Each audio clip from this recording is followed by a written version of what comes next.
Voilà, c'est parti pour un voyage dans le temps et l'espace. Accrochez vos ceintures, on y va. Lorsque je parle de Tesla autour de moi, beaucoup supposent que c'est pour l'écologie que je l'ai acheté. Ils ont un peu raison.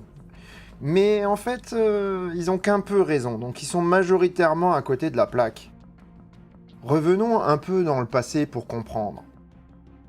Voilà quel était mon univers imaginaire étant enfant. Ma bibliothèque était bourrée de bouquins parlant d'espace, d'aventures fabuleuses dans un futur technologiquement avancé.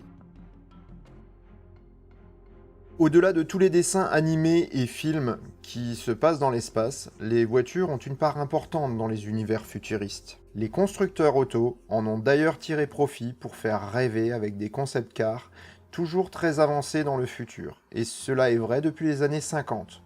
Voici quelques exemples d'autos futuristes vus par les visionnaires des années 50 à 80. Pourquoi s'arrêter aux années 80 ? Eh bien, tout simplement parce qu'après cette décennie, je n'étais plus un enfant. Enfin, plus tout à fait. Les études, l'éternelle course à l'amour et une vie à construire ont tempéré pour un temps mes rêves de futur et d'aventure. J'ai développé ma passion de l'automobile et constitué au fil des années ma petite collection d'automobiles anciennes. J'ai fait de même avec les films et les livres de science-fiction.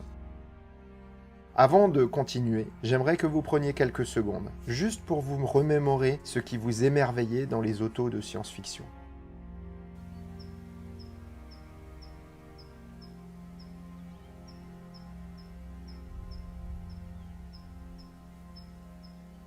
Ça y est, c'est bon, c'est fait, vous avez tout dans la tête ? Eh bien maintenant, je vais lire dans vos pensées. Et ouais, c'est ça la magie de la science-fiction, on va pouvoir lire dans l'esprit des gens.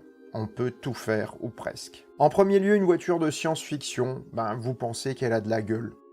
Et ouais, pour être une bonne candidate à une place dans les rêves des marmots, il faut qu'elle claque sa mère, la caisse. Et les voitures de SF, elles savent le faire. Coupé, berline, 4x4 dément, elles suggèrent toute puissance ou élégance. Les vitrages sont généralement grands, bien ouverts, et bien souvent les voitures ont des toits en verre.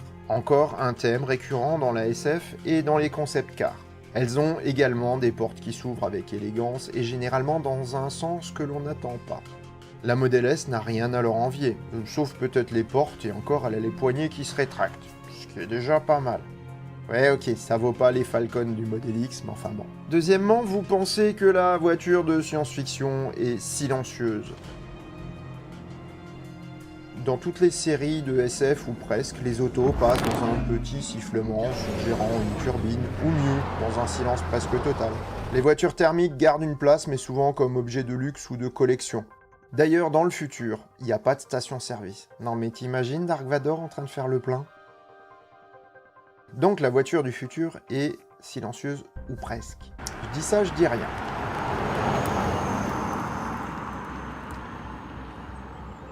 Donc qu'elle soit nucléaire, à antimatière ou autre énergie exotique, la Tesla fait illusion par rapport aux voitures de science-fiction. Et finalement, elle fait bien le job pour moi. Bon, reste certains trucs un peu bizarres comme le Light Runner dans Tron qui fait un bruit de moteur alors qu'on est censé être dans un jeu vidéo.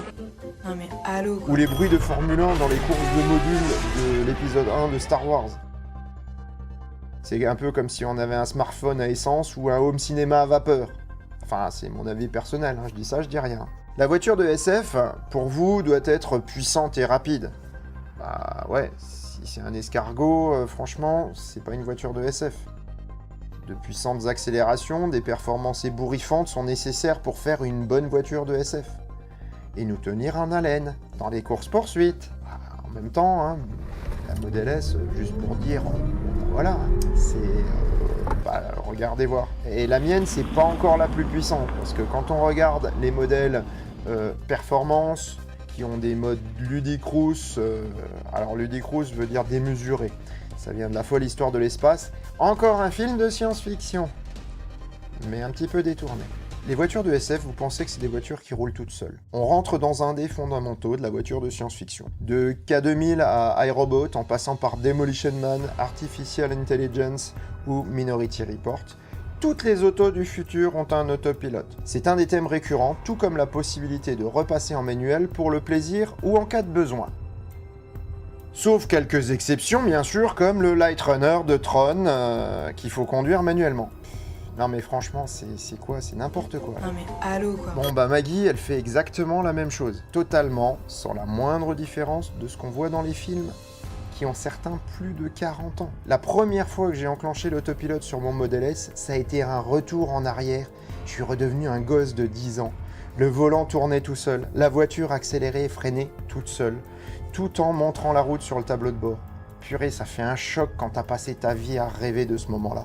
Quand je pense que ça va encore s'améliorer avec le temps, j'en salive d'envie. Vous pensez également que la voiture de SF, ça a un grand écran. Faut que ça ait la télé quand même, une voiture de SF. Vous trouvez pas?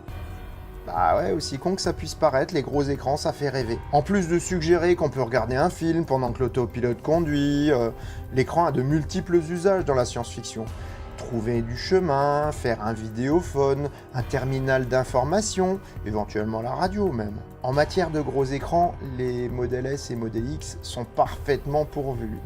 C'est même les plus grands écrans automobiles au monde. Et là aussi, GPS, connexion Internet, téléphone, musique, il sait tout faire. Vous pensez également qu'une voiture de science-fiction, ça doit voyager dans le temps. Quand j'étais petit, j'avais une console Atari. Elle m'avait coûté une blinde.